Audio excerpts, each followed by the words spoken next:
Charlie Nash is looking a little bit worse for wear in the latest video game. How did that happen? Welcome to the Complete Story Series, where I take trade paperbacks and single issues and I break them down into digestible bites to help you understand. Then I read it dramatically back to you. All alterations to the panels, text, and images are to prevent copyright problems, and all art is owned by its respective companies. Now, I know what I said at the beginning, but the comic books, animation, and the video games are all on separate timelines.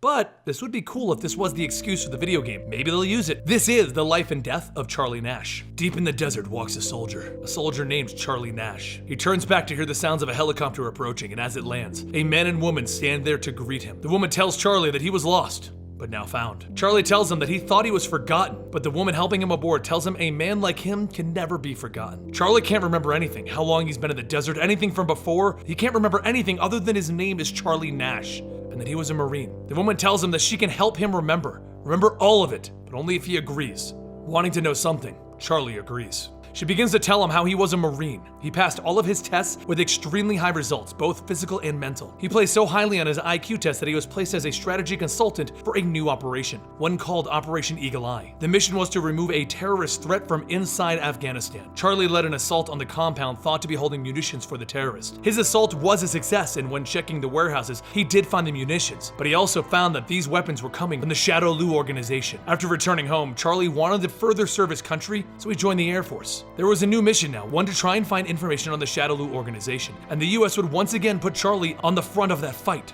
The US had a lead that there was a Shadow Lu bunker somewhere in Cambodia, and Charlie was going to take an elite team of soldiers with him. Charlie didn't want to bring a team though. Rather, he only wanted to bring one person, his new friend, Lieutenant Guile. The two often trained together, and Charlie felt that Guile was the only other person capable of taking this mission on with him. Once Charlie and Guile flew into Cambodia, they quickly found the Shadow Lu outpost. After defeating the outside guards, the two of them used their sonic booms to break in. They then found out that it was actually a laboratory for Shadow Lu, and the organization had been trying to control an energy code named Psycho Power. Once Charlie gets all of the intel that he can, he finds 3 captured Marines that were used as test subjects. Charlie and Guile rescue the Marines and they escape, blowing up the laboratory. However, after bringing the Marines home, there was a problem. The Marines were never actually reported missing. The people Charlie brought back were the actual individuals. The individuals that had taken their places in their lives were actually spies for Shadow Lu. They were testing the Psycho Power to see if they can clone. Once Charlie and his team tried to contain the clones, they actually self-destructed, burning themselves to death. The US then took the bodies of the clones and they began to run tests on them. And eventually they learned how to locate the psycho energy signals from around the world. Back in the helicopter, Charlie tries to understand all of this information, everything that's going on. The woman tells him that maybe it was a mistake to tell him all of this. It's too much for him to take in at once, but Charlie insists on knowing everything, so they continue. Now with the ability to track the Psycho Power, Charlie was sent to the Shadow Lu lab in Japan, and with knowledge of everything that was happening, he decided to go alone. Inside, Charlie would see the facility was empty, but as he was called back in to report back,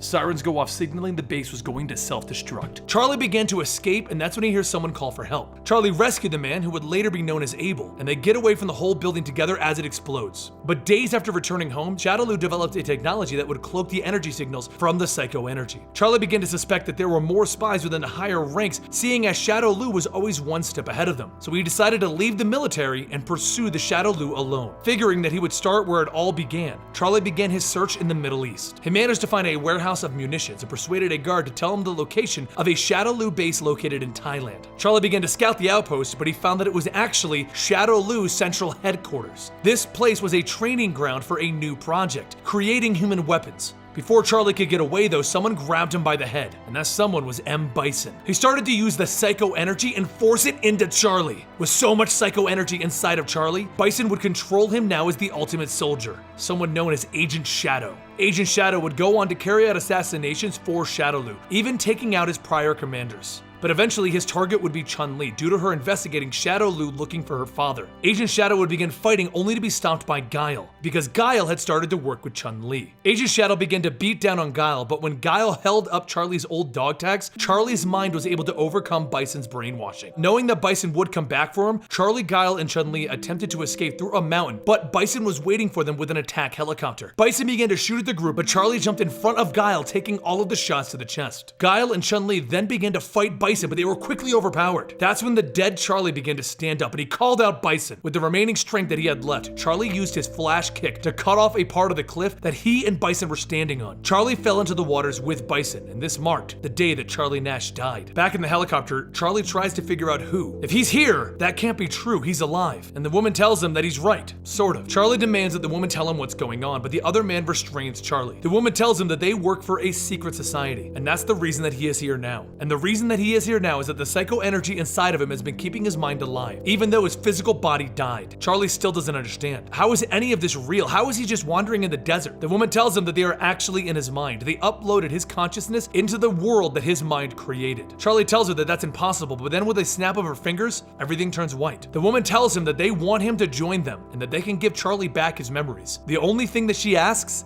is commitment from him. And what if I say no? Charlie asks. She tells him that he can go back to wandering, but if he decides to join, she requires a leap of faith. Charlie tells her that he is a soldier. His life is not his own. With that, Charlie jumps. The man asks if she thinks this will work. She tells him that it will. It's perfect. The reason Bison failed to control Charlie's mind is because he forced his way in. A mind can only be controlled if it agrees to be controlled. With this, Charlie wakes up in a tube, reconstructed, and Gil is watching over. And that is the story of Charlie Nash. I hope you guys enjoyed this video, and if you want to see more comic books, give this video a like so we know to bring you more comic books. Like I've been asking before, if you want more, go ahead and subscribe also, and follow us on Twitter @EligibleMonster, and we'll see you next week with another comic book.